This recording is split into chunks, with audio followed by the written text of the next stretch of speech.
Ba't ka napunta sa Manix Fam? Sa kaibigan ko po, na kinuha ko ni sir sa picture namin. Tapos, ayun po, na pumunta po, tapos nagustuhan ko na po.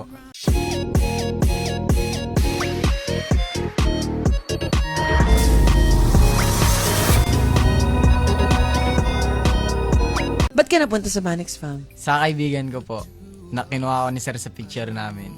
Tapos, ayun po, na pumunta po, tapos nagustuhan ko na po. So, tuloy-tuloy na. Opo. Mas nagustuhan niya po nung andun na ako. Dapat baka alis na siya? Umuwi-uwi po. Umuwi-uwi, pero ngayon ayaw na umuwi. Ah, bakit? Bakit? Di na kayang iwanan si Nikki. Oh! Ikaw naman, Nika, nung una mo nakita si Ace, paano?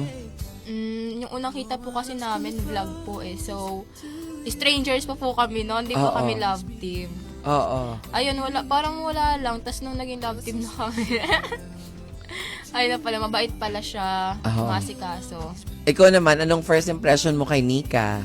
Masungit. Hindi kasi siya nagsasalita na eh. Maldita. Mahihain po kasi talaga ako sa Maldita. Ah, maldita. una. Uy.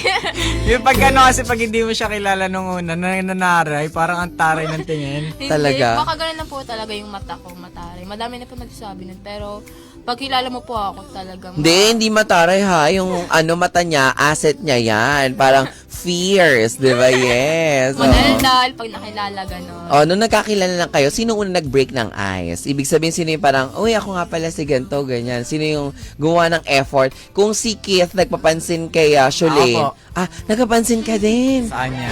Iba din. Paano pagpapansin naman ang ginawa mo? Dumidikit-dikit po. Oh, paano? Kunyari, pag nakatambay po sila sa Maynas, nagka-condem sila.